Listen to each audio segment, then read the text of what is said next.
So Caitlin Clark's shoes appear to have been delayed by a not insignificant amount of time. Like, these shoes were rumored to be releasing in spring of this year.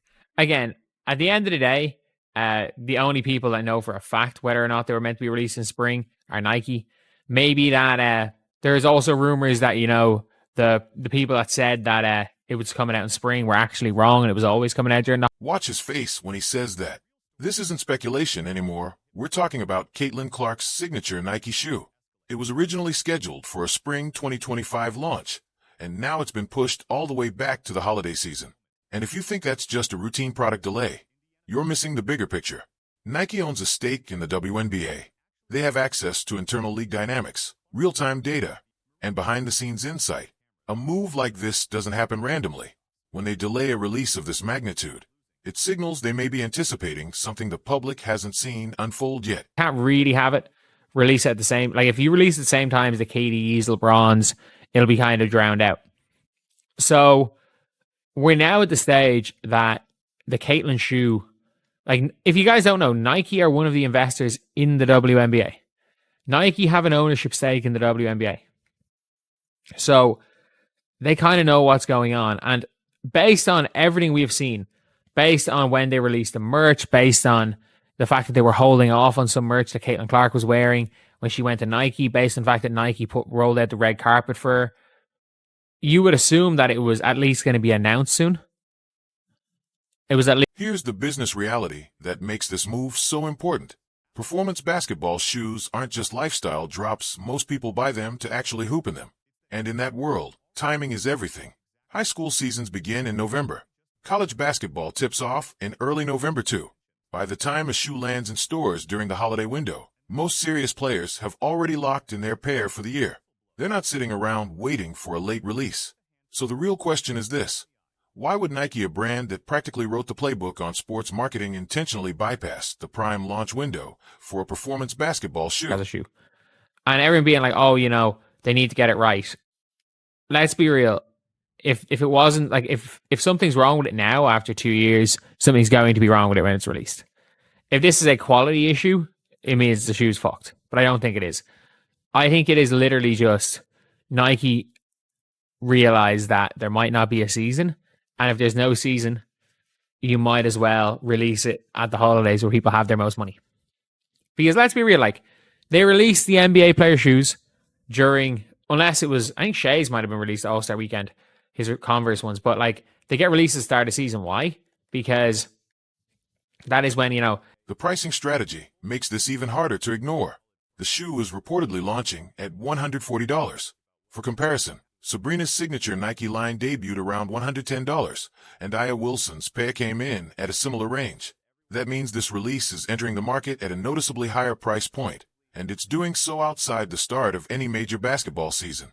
During the holidays, consumer spending usually shifts toward gifts and general retail splurges, not performance basketball gear for competitive play. So you have a premium price, a late-season launch window, and a target audience that typically buys earlier in the year. Unless Nike intends to position this more as a lifestyle sneaker rather than a pure performance basketball shoe, which would signal a major strategic pivot for one of the biggest names in women's basketball. 2027. The season's already started. Like, the high school basketball season will have started. The college basketball season will be halfway through. Will genuinely be halfway through the done. The NBA season will be halfway done. It's a really weird time. It's a really weird time to release a basketball shoe. Like, of all things, it's a weird time to release a shoe because it doesn't coincide with a season. Some people are like, oh yeah, you know, this is when people have their most money to spend. But it's like, the reality of the situation is that people are like, oh, you know, holidays, it could be October. No, it's not. No, it's not. We know if holidays is around Christmas. Let's talk about what Nike might know that the public doesn't. They're not just Caitlin's sponsor, they're also financially invested in the WNBA. That kind of relationship gives them proximity to league-wide developments, including the tone and trajectory of collective bargaining talks. They understand the mood in those rooms. They can sense whether momentum is building toward an agreement or if things are starting to stall. And when you look at their merchandising decisions over the past few months, the pattern stands out. Certain Caitlin Clark merchandise drops were quietly held back. Announcements that appeared ready to roll were slowed down. Now you add the shoe delay to the list. Individually, each move could be explained away. Together, they start to look like strategic caution, a company managing risk and positioning itself carefully in anticipation of an outcome it believes is becoming more likely. I don't know what Nike are doing. The only logic for this is that, again, there's not going to be any basketball, and they're almost going to pitch them as a hype beast shoe. They're almost going to pitch them as something other than shoes to play basketball in. Because that's the only thing off the top of my head that I can think maybe Nike are doing. But all of those signs point to the season not happening, by the way. All of those signs point to there not being a season. Because, or maybe a delayed season. If it's a delayed season, they wouldn't release them during the holidays.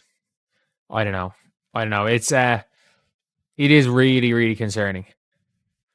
It's really... Here's where the timeline becomes impossible to ignore. The WNBA season is set to tip off on May 15th. Training camps would need to open by early April at the latest.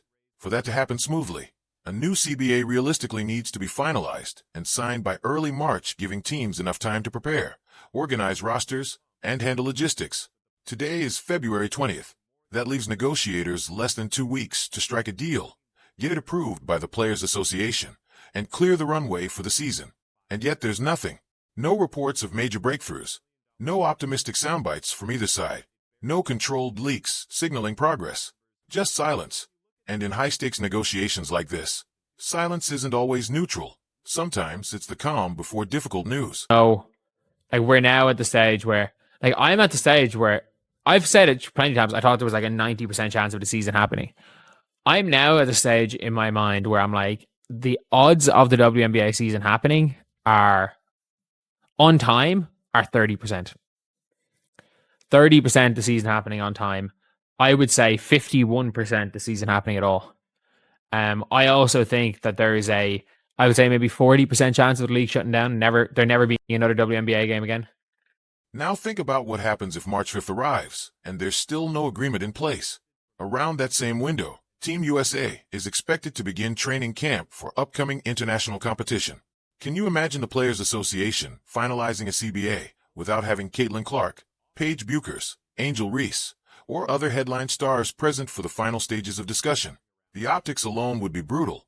It would immediately fuel the perception that a deal was shaped primarily around veteran priorities, while the younger generation, the very players driving viewership, sponsorships, and revenue growth weren't even in the room when it mattered most.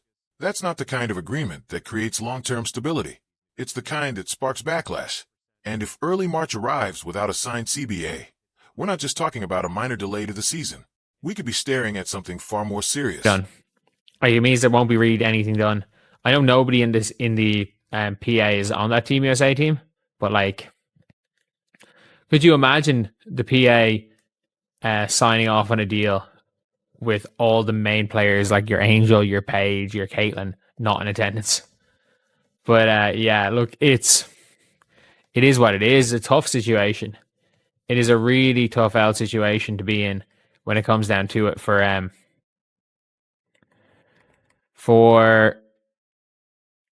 Nike, for the players, for everyone. And yeah, it's just, we're now at a very, very weird spot for the WNBA. So yeah, that is pretty much it, lads. That's the video. Now let's put all the pieces together. Nike's decision to push Caitlin Clark's signature shoe to the holiday season doesn't feel like a routine launch adjustment. It feels like a signal.